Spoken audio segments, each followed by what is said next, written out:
ወልድ ወመንፈስ ቅዱስ አሐዱ አምላክ አሜን። ብፁዓውና አረጋዊ ባህል ናይ ቅዱስ ሲኖዶስ ኦርቶዶክስ ተዋሕዶ ቤተክርስቲያን ትግራይ ዋና ጸሐፈን ናዚ ኮሚቴ ዓለም ለኸ ተሌተን ያው ሰብሳቢ እየ እዚ ሎማዓንቲ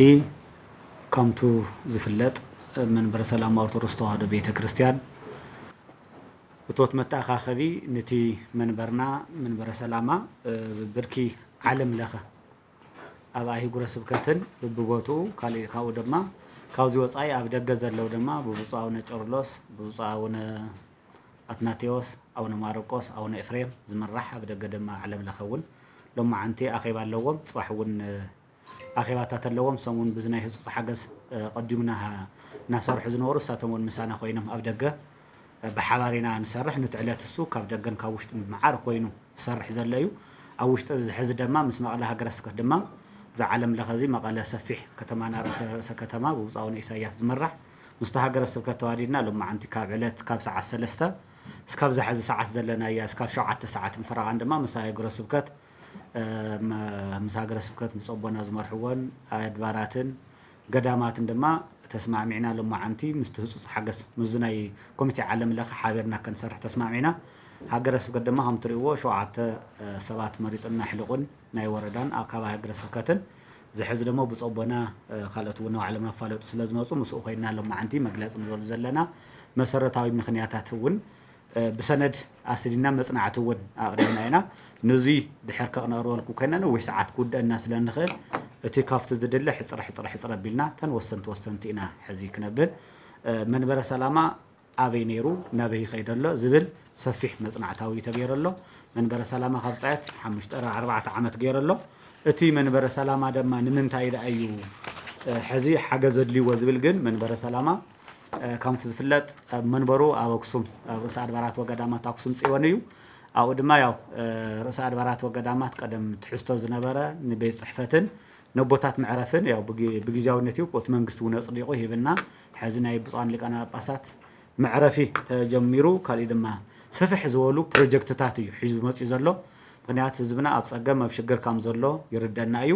ነገር ግን ከም መንበረ ሰላማ ድማ ንቅድሚት መንበሩ ተቐሚጡ ስለ ዘሎ ቶም ቀፀልቲ ክስርሑ ከመይ ከም ዘለዎም ድማ ብዝርዝር ኩነታት ኢና ሒዝና መፂና ዘለና ስለዚ ኣብ ውሽጥና ወደገን ዘለኹ ውሽጥና ወደገን ዘለኹም ህዝብና መንበረ ሰላማ ዓበይቲ ዕማማት ሒዙ ትካል ኣቕሚጡ ንወለዶ እውን መሰረት እውን ንምቕማጥ እውን ስለ ዝኾነ እስካብ ሕዚ ብዙሕ ምስራሕቲ እናሰርሐ እዩ መፅኡ ዘሎ ንቐፀልቲ ግን መሰረታዊ ዝረአዩ ዝድህሰሱ ነገራት ኣብቲ መንበርና ካብ ቤት ፅሕፈት ጀሚሩ እሳተን ንእሽተይ ድህስስ ኣቢለ ካብቱ መበሊ ናፍቶም ኣሕዋትና እውን ክንኸይድ ኢና መንበረ ሰላማ ካብቲ ትሕዝቶ ምፅዎ ዘሎ ካብቶም ሕዚ ነዚ ከብቅዕና ንምንታይ ኢና ክንብል ግን ኣብ መላእ ትግራይ ተንቀሳቂስካ ኣህጉረ ስብከት ተዋዲድካ ንዝግበር ንዝካየድ ናይ ስብከተ ወንጌል ሕውየት ስብከተ ወንጌል ኣብ መላእ ትግራይ ሕዙና ክንሕውየ ኣለና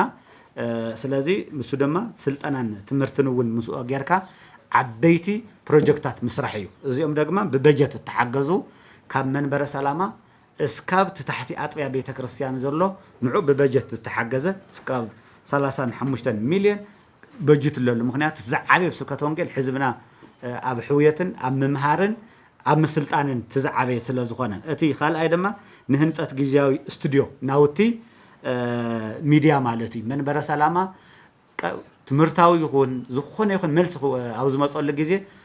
ወዲያው እናወፀ መልሲ ዝወሉ ዓብይ ስቱድዮ ማለት እዩ ምክንያቱ ካልኦት ትፈልጥዎ ይኹም ስቱድዮ ናይ ስቱድዮ ትርጉም ትፈልጥዎ ጋዜጠኛታት እውን ስለ ዝኾንኩም ኩሉ እውን ስለ ትፈልጥዎ ናይ ባዕሉ ሚድያ ስቱድዮ የድልዮ እዩ እሱ ድማ ብበጀት ተተኪ ጋዜጠኛታት ናይ ባዕልና ቤተ መጻሕፍትን ትምህርትታትን መንበረ ሰላማ ውዕሎ ቀጻሊ ዘለው ነዚኣቶም እውን ብበጀት ተደጊፉ እዩ ማለት እዩ ነዚኣ እውን 15 ሚልዮን ኢሉ ስቱድዮ ምስ ካሜራማን ጠቕላላ ዘሎ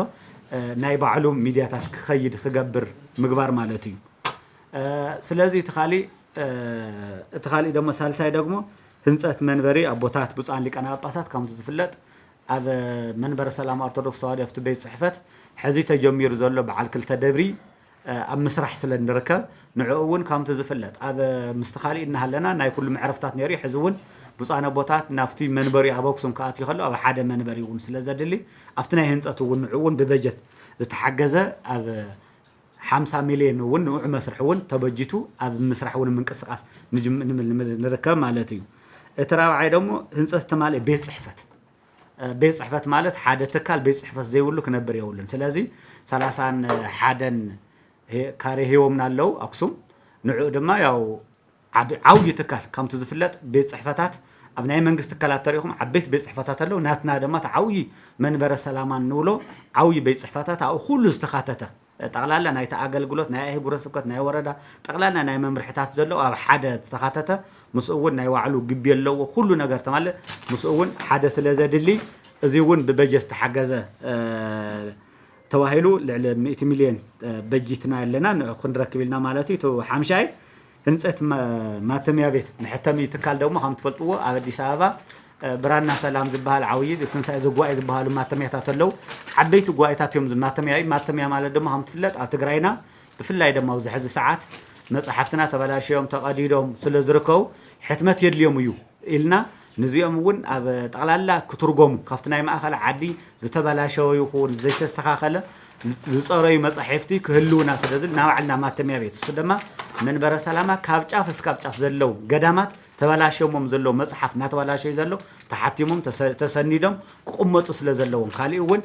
راح نتمن برا سيكون نهجرنا ون تجري ون تقامي زخانة حبرة سبنا بقللو كحتم اللهم مصحفتنا كحكم حبرة سبنا أنا بايك خندما ما تميا بيت دمو تزعبه ماشين نمجزا أيو تي حدث هاي اسمه سول بمصنع تمالتي 5 مليون زبلي يزلو كاو قدامات تي ربعاي حمشاي شاي دمو قدامات كم تزفلت قدامات بزي كل تشعين 13 عام مرت كينات زفطرو بزوح قدامات عنيم يوم نبرتهم تزريفهم يوم بيت كريستيانات قرقرهم كله نوايا تقدسات تقاصيلهم يوم سلازي كام تግራይ كام منبر سلام ኦርቶዶክስ ተዋህዶ ቤተ ክርስቲያን ካብ ደገ ንጽበት ይኮና ካብ ህብረተሰብና ሁሉን ቀሳቂስና ገዳማትና ንምሕጋስ ገዳማትና ንምጽጋን ገዳማትና ክንወጽሕሎም ስለዘለና ስለዚ ንገዳማትና ወን ዓውይ ትኩረት አው ወን ተማሃረለው ብዙሓት ኣሎ ብዙሕ ነገር ዝሓቀፈ ስለዝኾነ ተን ዓበይቲ ንዝኹላትና ዝወለዳ ንጳጳሳት ዝወለዳ ንመማሃራን ዝወለዳ ዩኒቨርሲቲታት ስለዝኾና ገዳማትና እሰነውን ብትጦርነት ብዙሕ ኣብ ምፍነቃላ መከራ ኣለው ብፍላይ ድማ ካም ዋልድባ ገዳም ዝመስል ተፈናቂሎም ዘለው ናብ ቦታኦም መሊስካ ነቱ ዝፈረሰ ዝዓነወ ህንፀት ነው ናብ ምሕጋዝ እውን ክህሊ ስለዘለዎ ገዳማት ብጠቅላላ ትግራይ ክሕገዝ ዘለዋ ኢልና ንዕውን 35 مليون ኢና ገቢልና ዘለም ምክንያቱ ሙሉ ህንፀት ስለዝኾነ መንግስት ካንጾ ይካለን ካሊ አካል ወን ካንጽና ይካለን ስለዚ ባዓልና ተሲና ተዚሃኒጽና ህዝብና ተዚሃኒጽዎ ተንቅርሳትና ናይ ገዳማትና ናይ መጥፋእ ናይ ምብራስ ይበጽሓ ስለዘላ ኩላትና ክንበጽሐለን እዚ እውን በበጀት ተተሓዘዩ ሻብዓይ ደግሞ ያው ከምቲ ዝፍለጥ ኮሌጅና ቅዱስ ፍሬምናጦስ ሓንቲ ያ ዘላ ኣብ መቐለ ስለዚ በቅዱስ ሲኖዶስ ደማ ብዝወሰነ መሰረት ህዝብና ክመሃር መንእሰይ ነጥራሕ ካህናት ኣይኮንስ መንእሰያት ካምትናይ ቴዎሎጂ ካም ዩኒቨርሲቲ ዘሎ ህዝብና ክነቅሕ ክመሃር ደማ ኮሌጅ ካም ዘድሊ ደማ ተወሲኑ ንዑ ደማ ህንጸት ካም ዘድልዮ ሰሪሕና ደማ ካልአይት ኮሌጅ ኣብ ካሊ ዓዲ 3 ካብ 7 ብባይ ጉረስብከቱ መንፈሳዊ ኮሌጅ ክልተ ሓደ ኣለዎም አንሕና ግን ሓንቲ ኮሌጅ ኣላትና ኣብ ትግራይ እሳውን እዚኣና ዩኒቨርሲቲ ዕቢኻ ካሊ ኮሌጅ ድማ ስለዘድሊና ንዕውን በጀት የድሊ ተዋሂሉ ታ ኮሌጅ ወክሱም ጥንታዊ ቦታና መሰረትና ኣብውን ናይ ሰብ ፍልጠትን ጥበብን ማእኸል እዩሞ ንዕውን በበጀት ያው 35 ሚሊዮን ኮሌጅ ቅዱስ ያሬድ ኣብ ወክሱም ንመናጽዩ ካሊ ደማ ናይ ማእኸላት ናይ ስልጠና ማእኸላት ደማ በብዘውን መጠናኸር ናይ ካህናት ናይ ተፈላለዩ ናይ ዲያቆናት ናይ ምእመናን እውን መጠናኸሪ በብቦቱ እውን ክንሰርሕ ስለዘለና እዩ እቲ ሻምናይ ደማ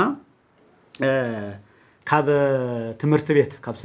ተማሃሮ ዘሎ ጠቅላላ መማሃራን ኩሉ ክረይ ክድሰስ ከም ዘለዎም ከም ዝፍለጥ ኣብ ትግራይና ብናይ ክልል ክደኸለና ዓበይቲ ዩኒቨርሲቲታት ኣለዋ ካልኦት ኣናእሽተን ዩኒቨርሲቲታት እውን ኣለዉ መሰልጠኒታት ብልተፈላለየ ማእኸላት ኣለውና እሞ ንሕና እውን ናትና እውን ቶም ናይ መማሃራን ናይ ኣቋቋም ናይ ድጓ ናይ ቅኔ ናይ ዝማሬ መዋስት ናይ ቅዳሴ ኩሎም ዝሓወሰ ደግሞ ሳቶም እውን ክህወፁ ክጉምነዩ ስለዘለዎ ሳቶም እውን ምንቅቃሕ እውን ስለዘድሊ ዘድልዮም ሓገዝ ብምጥንኻር ደግሞ ንዓቶም እውን ከምኡ 32 ሚሊዮን ዝብል በጀት እዩ ተታሒዙ ዘሎ እቲ ታሽዓይ ኣብ ውሽጢ ክልተ ዓመት ዝሸራጨ 250,000 መጽሓፍ ቅዱስ ብቋንቋ ትግርኛ ብዝተፈላለዩ መጠን ዘለዎም ምስ ማሕበር መጽሓፍ ቅዱስ ብምምኽኻር ናብ ህዝቢ ተበጻሒነት ምግባር እዩ ሕዚ ከምቲ ዝፍለጥ ቋንቋ ትግርኛ ንሕና በምሓርኛ ነዊሕ ግዜ ዝጸናሕና ስለ ዝኾንና ቶም መጽሓፍትና ውልቡን ስለ ዝጸንሑ ነቲ ሕብረተሰብና 250,000 መጽሓፍ ይሕተሙ ትማህተምያ ቤት ነምጽእ ስለ ዘለና ንገዝእ ኢልና ስለ ዘለና ኣናእሽተን መጽሓፍ ቅዱስ ማለት ኣብ ኢድካ ልትሓዛ ኣብኡ ተሒዙ ኣብ መላእ ትግራይ ዘሎ መንእሰይ ኣብ ተፈላለየ ኣብ ክውዕል ናይ ባዕልና ሲኒማ እውን ቀጻል እኳ ከም ከለናን መንፈሳዊ ሲኒማታት ከምቲ ናይ ግብጺ ህዝብና ኣበይ ክውዕል ኣለዎ ኣብ ምንታይ ክውዕል ኣብ መጽሓፍቲ ኣብ ቤት መጽሓፍትን ኣብ ቤተ ክርስቲያን ክውዕል እንታሃልዩ ደሞ መጽሓፍ ከነብቦ ዝኽእል ክጥቀመሉ ዝኽእል ኣብ ገዝኡ መንገዲ እናኸደ ከንበሎም ዝኽእል ኣናእሽተን መጽሓፍ ቅዱስ እውን ስለ ዘደሊ እዚኦም እውን ትልሚ ሒዝና ኣሎም ያው ነዚኣ 100 ሚልዮን ኢና በጅትና ላ ዘለ ምክንያቱ ሙሉእ ትግራዋይ መጽሓፍ ቅዱስ ክመሃር ክፈልጥ ካብ ምባእስን ካብ ምጽላን ናብ ዘይኮነ ካብ ህዝብና ታ ቤተ ክርስቲያን ነቲ መንእሰይ ነቲ ሃገርን ኮንትሮል ገይራ ንቅድሚት ክትመርሖ ስለ ዘለዋ እዩ ምክንያቱ ነዚ ኩሉ ሓደጋ ዝበጽሕና ዘሎ ህዝብና እውን ስለ ዘይማርናሉ ስለ ዘይበጽሕናሉ ስለ ንኾነ እዚ እቲ በጀት እዩ ጠቕልል ክብል ከሎ እቲ በጀት ዳሕራይ መጨረሻ ንገልጸና እዚ ካብ በጀት መበገሲ እዚ ጌርና ኢና ዘለና ማለት እዩ ስለዚ ኣብ መላእ ዓለም ዘለኹም ህዝብና እዚ ክንሰርሕ ከለና መንበረ ሰላማ ስራሕ ስለ ዝጀመረ እዩ በጀትና በጀት ዘክ ብስራሕ ስለ ዝጀመረ ስራሕ ክንጅመር ተኾይና ደሞ ኣብ ደገነ ውሽጥን ዘሎ ሕብረተሰብና ክሕግዘና ኣብ ጎና ክኸውን ምክንያቱ ካብ ተጸባይ ክትኮን ቤተ ክርስቲያን ደግሞ ንቀጻሊ ሕዚና ክንሸገር እምበር ዞም ሕዝና ሃንጾም ትካላት ንቀጻል ንደቅና ባዕሎም ለባዕሎም ክኢሎም ሓገዝትን ደገፍትን ንሃገር ጥራሕ ንቤተ ክህነት ኣይኮነስ ንመንግስቲ ንኹሉ ንወገና ንህዝብና ዝሕግዝ ጠንካራ ትካል ንምህናጽና እሞ ስለዚ ኩላትና ንሕና ደቁ ባሮቱ ተላዒልና ለና ንክንሰርሕ ኩልኩም ድማ ጎና ክትኮኑ ጻውዒትና ነቐርብ እዚ ምስ መቐለ ሃገረ ስብከት ኣብ ማእኸል መቐለ ንገብሮ ዘለና ኣብ ውጭም ኣብ ወጽም ዘለኹም ነዚ ትምልከትዎ ዘለኹም ብቱ ንልኡኸ ኣካውንትታት ዘሎም ምስቶም ኮሚቴታት ብምውዳድ ታዕለት እውን ኣብ ሓጻር መዓልቲ እውን ስለ ዘላ ኣብዚ ኩላትና ትግራዋይ ካምቱ ቅድሚ ሕዚ ንመኸተ ይኹን ፍተላለየ ተሓጊዝካ ኣብ ቅድሚ ሕዚ እውን ኣብ ናይ ህጹጽ ሓገዝ እውን ኣብ ሓጺር መዓልቲ ብዙሕ ሓገዝ ሓጊዝኩም ናይኹም ሕዚ ድማ እንትመንበርኩም ንመንበረ ሰላም ኦርቶዶክስ ተዋህዶ ቤተክርስቲያን ከም ትሕግዙ ተስፋ ገብር ስለዚ ትዕለት ድማ ዕለት 29/30 ዕለት 1 እዮም ዝካይድና ተልዮተን መዓልቲ ሕዚ ጉንበት መወዳታ ማለት እዩ ኣብዚ ኩልኩም ሰብ ሃፍቲ ሰብ ትካላት መንግስቲ እውን ካልኦታት እውን ኣብዚ ኢድኩም ያው ክትዘርግሑ ትካልኩም ትካል መንበረ ሰላማ ዝግበአኩም ሓገዝ ክትገብሩልና ጻውዒትና ነቐርብ ይቀኒየለይ ብፁዕ ኣቦና አቡነ አረጋዊ ብፁዕ ኣቦና አቡነ ናትናኤል ዝኸበሩ መልአከ ብርሃናት ገብረ ስላሴ ሕሼ ዝኸበርኩም ናይ ትግራይ ርእሰ ከተማ መቐለ ኣመሓደርቲ ስብከተ ወንጌል ሊቃነ ካህናት ከምኡውን ዓበይቲ ምሁራን ናይ ዩኒቨርሲቲ ዓበይቲ ዓዲ ዝኸበርኩም እውን ጋዜጠኛታት ነዚ ዕለት እዚዩ ኣኽቢርኩም ኣብዚ ዝተረኸብኩም ብምሉእኹም بسم قدوس እግዚአብሔርን بسم ቅዱስ ህዝብናን ከመይ ወዒላትኩም ኳዕ ሰላም መጻኹም ክብል ይደል መጀመሪያ መንበረ ሰላማ ኦርቶዶክስ ተዋህዶ ቤተክርስቲያን ትግራይ ቅዱስ ሲኖዶስ እንካብ ዓዱ ኸይዱ ኣብ ስደት ዝነበረ ሕዚ ድማ ናብ ዓዱ ዝተመለሰ ቅዱስ ሲኖዶስ ትግራይ ኣብዙ ሰዓት እዚው ንህዝቡ ዝጠቅም ንዓዱ ዝጠቅም ንወለዶ ዝጠቅም ኣተሓሳስባ ሒዙ ናባኻትኩም ናብ ህዝቢ ተቐልቂሉ ወይ ድማ ብቅ ኢለሎ ዝመጸሉ ምኽንያት መጀመርያን ቅድሚ ኩሉ ልዕሊ ኩሉ ኣብ ዓለም ኩሉ ዘሎ ትግራዋይ ናይ ትግራይ ፈታዊ ትግራይ ጄኖሳይድ ተፈጺምዎ እዩ ትግራይ ናይ ወለዶ ህልቀት በጽሕዎ እዩ ትግራይ ታሪኹን ገዳማቱ ተዘሪፉ እዩ ወለድኡ ተቀቲሉ እዩ ኣዴታት ሓዚነንየን ኣቦታት ነቢዕምዮም መንኣሰይ ተሓሪዶም ብገደል ጸዲፎም እዮም ድሕረዚዩ መንበረ ሰላማ እንካብ ስደት ናብ መንበረ ጽዮን መንበሩ ተመሊሱ እዩ ብጽዋን ኣቦታትን ክቡራንን ምሁራንን ናይ ትግራይ ሊቃውንትን ሓደ ብምዃን መንበረ ሰላማ ህዝቡ ክሕብሕብ ህዝቡ ከስተምህር ታሪኹ ከሃንጽ ዝፈረሰት ቤተ ክርስቲያን ልቦንኡ ዝተሰበረ ህዝቢ ንኸጸግን ህዝብናን ሊቃውንትናን ብጽዋን ኣቦታትን ውሕዳት ኣቋይሞም እዮም ምስ ኣቋቋምዎ ህዝቢ ደጊፍዎ መንበር ኮይኑ ጉባኤ ሊቃነ ጳጳሳት ተባሂሉ ቅዱስ ሲኖዶስ ተባሂሉ ሙሉእ ሕጊ ወፂሉ ናይ ቅዱስ ሲኖዶስ ስርዓትን መንገድን ኣማሊኡ ናፍቲ መንበሩ ተመሊሱ ይርከብ ክቡራንን ክቡራትን እዚ ክንብል እንተለና ብዙሕ ድኻም ተሸኪሙ ድኻም ክብል እንተለኹ ጎደሎ ክሰርሖም ዝግብኦም ዘይሰርሖ ብዙሕ ሽግር ድማ ነቦታትን ንህዝብናን እንዳበጽሖም ግን እቲ መንበር ናፍቲ መንበረ እግዚአብሔር ጥንታውን ታሪካውን ጀማርን ጽላል ኢትዮጵያን አፍሪካን ኩሉ ዝኾነ ታወተ ጽዮን ዘላቶ መንበሩ ተመሊሱ ብመን በፈቃደ እግዚአብሔር ብግፉዓት ተገፊዑ ህዝብ ትግራይ ብኹፋዓት ተዘሪፉ ተቀቲሉ ገድላቱ ድርሳናቱ ታሪኻቱ ኣብ ገዳማቱ ዝነበረ ህንጻ ቤተ ክርስቲያኑ ኣሽሓዝ ዘቁፀረ ታሪኻት ፈሪሱ እዩ ነዚ ንምድሓን ግን መንበረ ሰላም ሕዚ ዋላኳ ጎደሎ ይሃልወና ክንዱቱ ዝግባእ ኣይንስራሕ እምበር ንተስእ ንሕና ተስኢና ናብ ህዝብና ንውፃእ ህዝብና ኣብ ጎንና ክኸውን እዩ ሊቃውንትና ኣብ ጎንና ክኾኑ እዮም ምሁራንና ኣብ ጎንና ክኾኑ እዮም ጸሓፍትን ሊቃውንትን ኣብ ጎንና እንትኾኑ እንተለው እቱ ብከቢድ ጦርነት ዝወደቀ ዓድና ክነትስኦ ንኽእል ኢና ብምባል ተወሰኑ ኣርእስቲ ሒዙ ዘርፊ ብዙሓት ዘለዎ መጽሉ ቀድሞ ኩሉ ልዕሊ ኩሉ ስነ ልቦና ህዝብና ምድሓን ትዝሓዘነ ታዝሓዘነት እቱ ተስፋ ዝቆረጸ እቱ ዝተጨናነቀ እቱ ኣካሉ ዝጎደለ መንእሰይ እቱ ቃንዛ ዘሎ መሐከም ሲኢኑ መንእሰይ ኣቦታትና ምስ ሊቃውንት እንዳኾኑ እንዳተዘዋወሩ ንምስትምሃርን መስቀል ንምስላምን በቱ ክንድቱ ዝድለ ዘይኮነስ ብተወሰነ መንገድታት እንዳተንቀሳቀሰ ቦታት ምስ ሊቃውንቶሙን ምስ መንእሰዮሙን ምስ ኣቦታቶሙን ኮይኖም እንዳተንቀሳቀሱ ጸኒሖም ብጽዋነ ቦታት ሕዚ ግን ክሪኦ እንተለና ብኸምዚዩ ሽግርና ዝፍታሕ ኣይኮነ ሰፊሕ የድልየሎ ሰፊሕ ሓይሊ ሰብ ሰፊሕ ጉልበት ሰፊሕ ናይ ምሁራን ብዝሓት ናይ ፍልስፍናታትን ጥበባትን ዘለዎም ናይ ሚድያታት ደቅና ጉልበትን ስራሕን የድልዮ ስለ ዝረአናዮ ቅዱስ ሲኖዶስ ኦርቶዶክስ ተዋሕዶ ቤተክርስቲያን ትግራይ ተኣኪቡ ወሲኑ ዓብይ ኮሚቴ ኣቋቂሙ ካብ ምሁራን ካብ ደቅና ካብ ጋዜጠኛታት ካብ ኣቦታት ካብ ተፈላለየ ካብ ሊቃነ ካህናት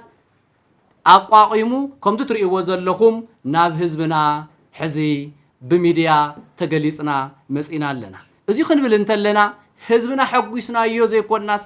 ህዝብና ብዙሕ ዝተረፈ ከም ዘሎ እንዳተረዳእና ኢና እንዳተረዳእና እዩ ግን እንዳወደቅካ እንዳተሳእኻ ሓደ መዓልቲ ፍጹም ትንሳኤ ኣሎ እንዳተሸገርካ እንዳደኸምካ ሓደ መዓልቲ ሰፊሕ ናይ ዕረፍቲ ዝኾን ስራሕቲ ትሰርሕ ኢኻ ብምእማን እዚ ብምእማን ኢና ዓበይቲ ስራሕትና ኣብ ምምሃርን ምስትምሃርን ትብንተለና ስብከተ ወንጌል ናይ ዕለቱ ናይ በዓላት ኣሎ ግን ቴዎሎጂያዊ ዝኾነ መንፈሳዊ ኮሌጃት ንምህናጽ ስልጠናታት ካህናትናን መንእሰያትናን ህዝብናን ስልጠናታት ዝመስል ናይ መጽሐፍ ቅዱስ ናይ ስርዓቱን ታሪኹን ዝጭብጠሉ ስልጠናታትን ምስትምሃርን ስልጠናታትን ዝሓዘ ብኻሊእ መንገዲ ድማ ገዳማትና ንብዙሕ ዘመን ዘቁፀረ ገድልታት ታሪኻት ገዳማትና ይኣርገሉ መሐተም ዝኸውን ማሽን ካብ ህዝብናን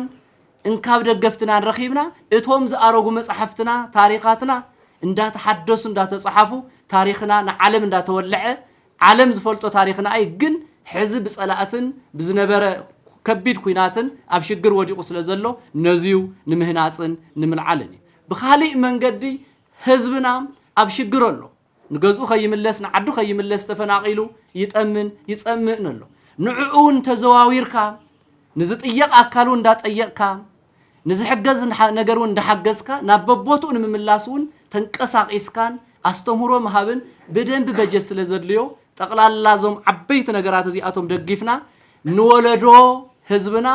ታሪኽ ንምርካብ ንወለዶ ህዝብና ታሪኹ ተወልዑ ዝጽሓፍ ተጻሒፉ ዝህነጽ ተሃኒጹ ናብ ህዝብና እንትበጽሕ ንምባል ከምቲ ብፁዕ ኣቦና አቡነ አረጋዊ ሓደ ክልተ እንዳወል ብዙሕ ስለ ዝገለጽዎ ግዜ ንምሕጻሩን እዞም ዓበይቲ ነጥብታት ብምሓዝ ንህዝብና ክነንቀሳቀስ ህዝብና ተንቀሳቂሱ ኢዱን ሓዊሱ ወፃእ ዘሎ ኣብዚ ዘሎ ኣብ ወፃውን ኣለዉ እዮም ኮሚቴታት ኣቦታት ኣለዉ እዮም ኮሚቴ ኣሎ እዩ ኣብዚውን ዓብይ ኮሚቴ ኣሎ እሞ ከምቱ ተባሃለ ንዕለት 29 30 ሓደ መዓልትን 2017 ዕለተ ጉንበት ዝኸውን ዘሎ መጨረሻ ጉንበት ኣብኡ ተረኺቡ ህዝብና እዚውን ሓገዝ ክገብር ሓገዝ ክንብል እንተለና ዝኸበርካ ህዝቢ ኣብ ውሽጢ ዓድን ኣብ ደገን ዘለኻ ሓገዝ ኢልና ክንጥይቕ እንተለና ከም ኣቦታትካ ሽግርካ ስንፈልጥ ይኸብደና እዩ ንጭነቕ ኢና ግን ወላ ንጨነቕ ወላ ንዕና ይኸበደና ካብ ህዝብና ሓሊፍና ናብ ንኸዶ የለን ዘጉደልናዮ ዝመልኦ ህዝብና እዩ ዘፀበቕናዮ ዝድግፈና ህዝብና እዩ ጎደለና ዝመልአልና እውን ህዝብና እዩ ህዝብና ስለ ዝኾነ ጎደለና እንዳመላእኻ ስንፍናና እውን እንዳሓገዝካ ጽባሕታ ዓባይ ትግራይ እታ ብዓለም ትፍለጥ ትግራይ ናይ ታሪኽ ዓዲ ምእንቲ ክትውላዕ ምእንቲ ክትስእ እንካብ መከርኣ ኣብ ጎንና ክትከውን ብስም እግዚኣብሔርን ብስም ቅዱስ ሲኖዶስን በቲ ቅዱስ ዝኾነ ህዝብና ታሪኻዊ ዝኾነ ህዝብና እውን ሓደራ እንዳበልኩ ኣብቲ ሰዓት ንሱ ተረኺብኩም ኩሉ ድጋፍኩምን ኣፍልጦ መንበረ ሰላማን ድጋፍን ንኽትገብሩ ብስም እግዚኣብሔር እንዳተላቦና እግዚኣብሔር ናይቱ ግዜ ንሱ ይበለና የቐኒየለይ እግዚኣብሔር ይባርኽኩም ዝተኸበርኩም ብፃን ኣቦ አቡነ አረጋዊ አቡነ ዮሐንስ አቡነ ናትናኤል ዝተኸበርኩም ሊቃውንት ቤተክርስቲያን ትግራይ በብማዕረካትኩም ዝተኸበርኩም ኣባላት ኮሚቴ እቶት ዘመንበረ ሰላማ እሺ ናውሶክ ከይደ ዝተኸበርኩም ዕድመ ዝተገበረልኩም ሚድያታት ትግራይ ዝተኸበርኩም ኣብዚ ዘለኹም ኣጋይሽ ኩልኹም ኳዕ ብሰላም መጻኸትኩም ኣብዚ ኣብ ፍሉይ ትርጉም ኣብዚ ዓብዪ ዋኒን ትግራይ ከም ሓደ ኣባል ኮሚቴ ናይቲ ምድላው ኮይነ ትርጉም ናይዚ ፃውዒት ብመዳይ ትግራይን ተጋሩን እንታይ እዩ ዝብል ተወሰነ ሓሳብ ንምውሳኽ እየ ብፃና ቦታት ተዋና መልእኽቲ ተሕሊፎም እዮም ኣብዚ ከም ተጋሩ ዝተወግሶ እዚ ንዕቀባ ንሓለዋ ንልምዓት ሓድግታት ንምዕቃብ ክብርታት ንተረባሕነት ማሕበረሰብ ትግራይ በተለይ ከዓ ካብ ሁሉ ኩነታት ትግራይ ኣንጻር ሕዚ ንሓፈሻዊ ሕውየት ትግራይ ዘለዎ ፍሉይ ትርጉም ብምርዳእ ከም ውልቀ ሰብን ከም ትካልን ዘለዎ ትርጉም ዝተወሰነ ሓሳብ ንምሃብን ናይቲ ዋኒን ርዝነት ዝተወሰነ ንምግላፅን እዩ ከምቲ ዝፍለጥ ሓድግታትና ብዙሕ ሰብ ሰራሕን ተፈጥራውን ፈተናታት ሓሊፎም ብዙሕ ተጓዲሎም ብዙሕ ተራኺሶም ብዙሕ እውን ተፃዊሮም ኣብ ኢድና ዝወፅሑ ግን ብዙሕ ቃንዛን ኣውያትን ዘለዎም ክንበፅሐሎም ዝግበአና ሓድግታት ኣለው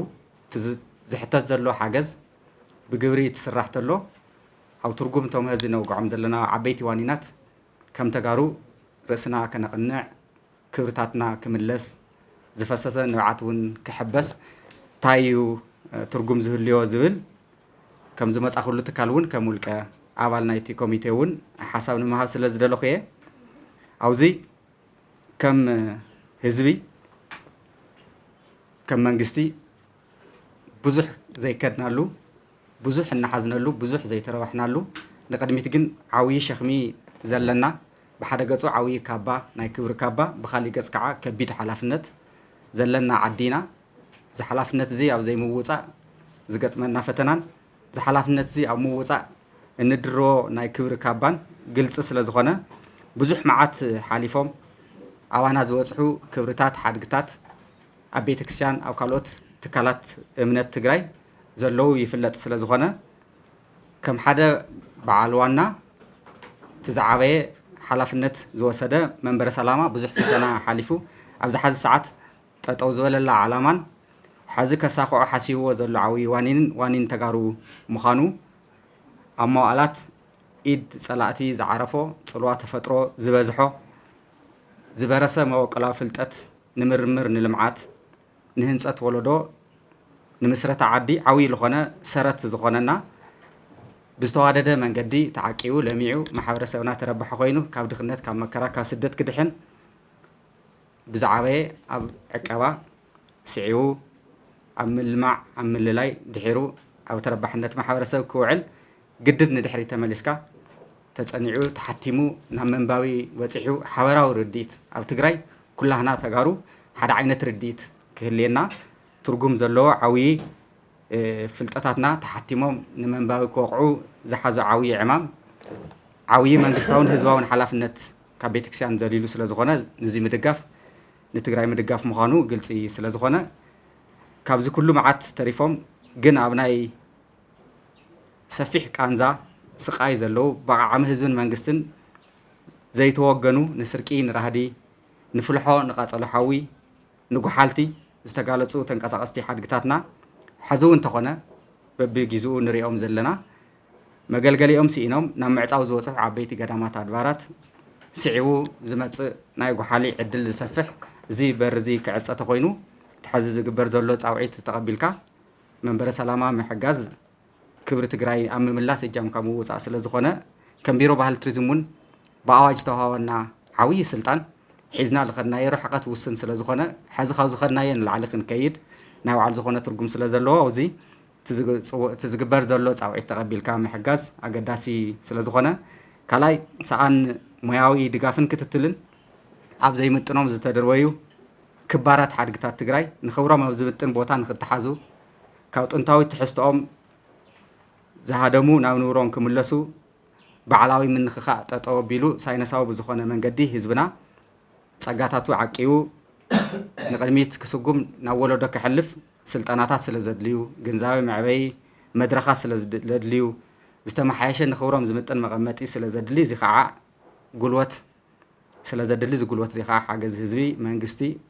ትግራዋይን ፈታዊ ትግራይን ስለ ዝኾነ ኣብዚ እዚ ቴሌቶን እዚ እዚ ዕማም እዚ እውን ኣብ ምስኻ ናይ ባዕሉ ዝኾነ ዓብዪ እጃም ከም ዝዋፃእ ስለ ንኣምን ካሊእ ወለድና ዘፅንሑና ናይ ዓርሰ ተበግሶ ፍልስፍና ምህዞ ኣብዚ ይረኣየሎም ዝነበሩ ብዙሓት ገዳማት ኣድባራት ኣብዚ ሕዚ ሰዓት ኣገልገልቶም ብቁፅሪ ውሒዶም እቶም ሓድግታት ንዝናብ ንፀሓይ ከምቲ ዓንቶ ዝበልኮ እውን ንሰረቕቲ ተጋሊፆም ገሊኦም ከዓ እቶም ዋና ክብርታትና ሕዚ ተመሊስና ንድሕሪት ናይ ዓርሰ ምርኮሳ ፍልስፍናና ዓንቢቡ ንደገ ልጥምት ዘይኮነስ ውሽጡ ዝርኢ ትግራዋይ ንክህልየና ካብ ድኽነት ንክንወፅእ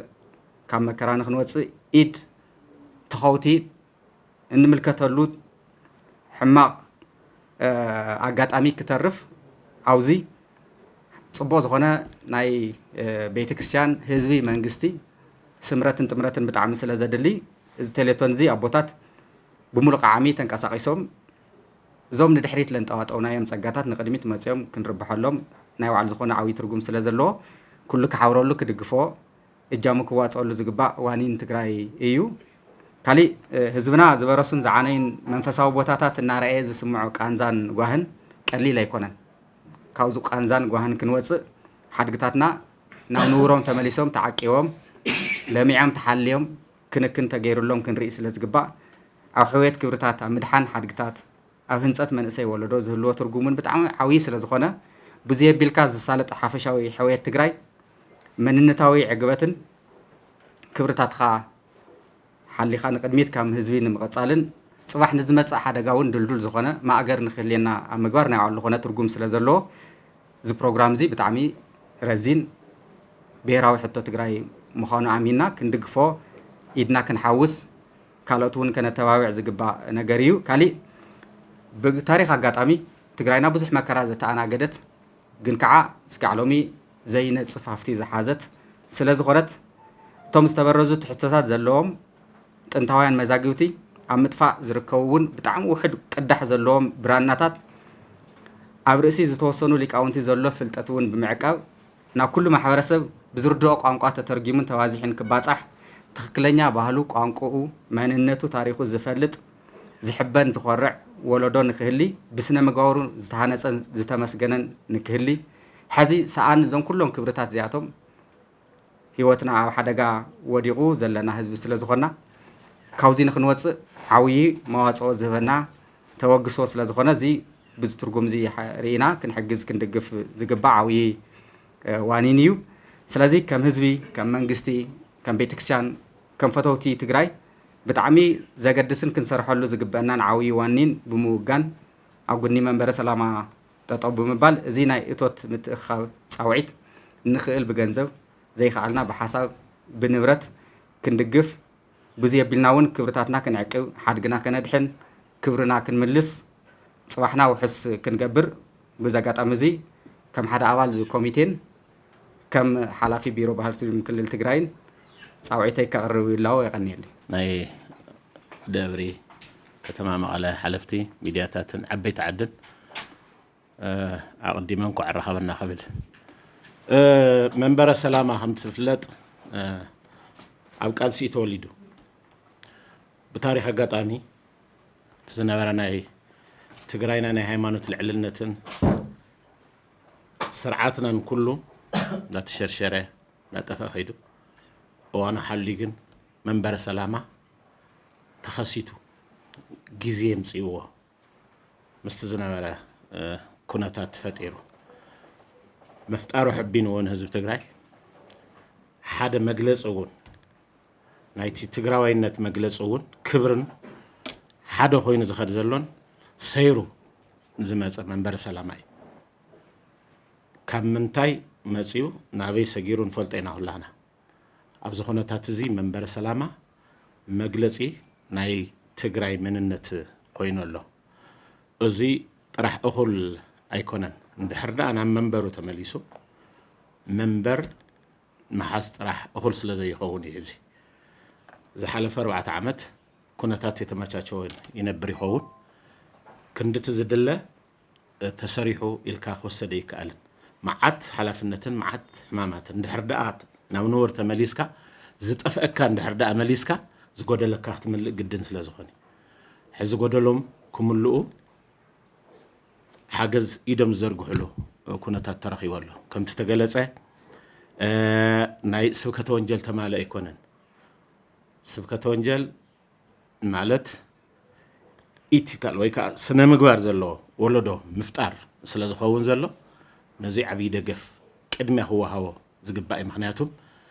كونتات أبساعة زيلو كونتات من أسينا حبرات سبنا زبرقرق أبزوال الله كونتات أبزها اللوان ناب حدا مسيخة بسنة مقبار تهانزه وولود نختفتر كبرنا يتقرأي زقلز ولود نختفتر سبكة وانجل كسفحفح هذا أبي إمام كدمه زوهاو أمام خوين الله كأسئلون كم تفلتوا أو حلف وانات ببز مسلكة إذا حتى ببز مسلكة ببي خوابي ببز مسلو بب المسرعة تندخلوا قدلتاتنا مصحف قدس كي ترفع نتزوارقوا نتحتموا أب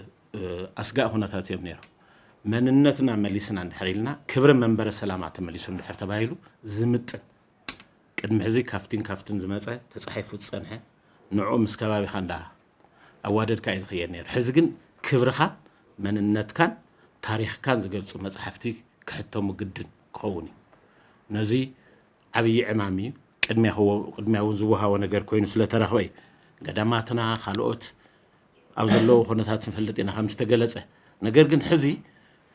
كم تلمر يأمن الله كم تلمي كم أنفتر يأمن الله منبر سلامة كم أنفت زي كنسرح تلي منا ولا الله زتلم كايو كله سعريت إيه اكتساقع حدنتي تيق حبرتي يتيق دقافي تيق بينهم كواس هو يقولون حزبكم مرحو بيتكرسانكم مرحو حلف النتوسي دم الله نجر جندما زمرحو حزبن كبرنا حزبهم أبتقبار كل كعة ناي كل تساتفو كحتتي سلازي حزي كبر خابت ملسه نخبر نتي منبر سلام ازمتن دقاف حبرت سب كجبر او قرنم كسلف قدن كوني سلازي حزي او ساعته يوم حتيتم زلو تقراينا بالساعة زي اب معقوب زلو حزب لنا زكالم داغور مصيم فلطي مربتنا من تايكونه تاتلو حزبنا من تايكونه تاتلو بوليتيكانا من تايكونه تاتلو زي قدميا دي وهاو يخوني زبل حتتات كلعل يخيلي نجر جن لما غونن تيزي كيدكايو دا تدغاغفكا نتيو اندادغفكا تيزي كيدكا كساح يخلن كل نجر حز نجر زي اقداس خوينو سلترخبه كلنا هنراوارو ليلنا ابوتات بزعدمو مسرت ابيت عدلو سب هافتون كوميتي لنايو استفلالي حبرتسب ون الله نزي دغيفنا كله كاب حدك زين تزي تفصمه تتليمم مزلو نخفصم جن كم حبرتسب كلنا زكالنا خنراباربن او غنم كنكون صوعيته كقرب دلي كل حبرتسبون اب عالم زلو تግራዋይን فتاوي تግራይን فتاوي منبر سلامان فتاوي كبرنا تግራይን كله نزين خصاخ زكالنا خنقبر حدرا خبل دلي كبرت يابلي بتكنت مقالة خالوت عدمات قاشون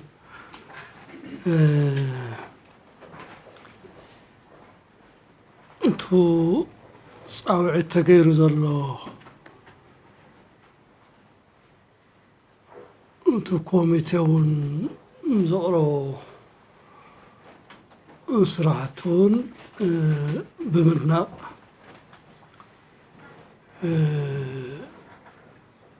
انتن تحاسبا زلو عماماتون عادة عبيد كال أب تقرأي نولدو مهناس يوزبل عبي ابنة اللني زنورت تكال نات أنا خرخا خيد خاون ودأتا حزب زحبان اللو ولدو زحبان اللو مسرحتي مسرح مستاف خم والكون خم محبر سوون خم هزبون صبو سرح يزبل أمنة لني انتو حاسبنا يدلنا سراحتي بحلف دما المحزون أو كسات برهان كولجون زنا العلا زنبرنا كولجنا نعد زغورو سوتافي أوركتو خمز اللو خوينو بزبلت أدما نافي يونيفرسيتي وسيدنا أعبينا أو خلقت زواتات تقرايون كولجاتاتن كامباسون نجمر ناس ناف هزبي نسرصو بزح من أسيون كمهار أدن فوتو اللزبل حزنا مودات هذا حساب زحيزنا ناف هزبك القرن كلنا كنت عنتو زورخو بقت صاراي بزح لوت كم تزخل انت كالي زبل أمنة اللني مزحات حلقتات اللونا مزح تاريخ لنا قند ما نزيز مارامرو نزيز فتشو تزلنا حلقتاتون عالم بزرجو مقدي زقرب عقم مفتار خبيت سرح ولا انت تخونه كاب حزو جميرنا نبرا خلو صدو كبالن كله بين نازل خدو خلون نزيون حزبي بعالوانا خوينو زوت كالو زينا في يونيفرسيتي افيو بوزحات كولجاتون خوين خدن كله ناتا ايو حادقة ايو وقد صالحون كتغمن زبل نا حزب سمعت الله عيلنا انا مخاد عبي سرحتي يجل ايو نزيد ما مبارخوت لنا ايو ناخل لنا سرح ايو إنا تنقعنا بتا تسوي عاد الله معالتي جليتنا بحقنا نفسبو قلت هذه نفس حلو نخلنا ستافي زاد ليو على سلا زخونة بحدري نايت بوردون ناي كسات برهان كوليج بوردون بول كيون خمولك زيكا تقراوايون نوزو سرح زي كنن قاسا قصلو ناب زاد ليو شتون بصيحو زرق له كذا تجمير الله زبل أمنة لني يغني الله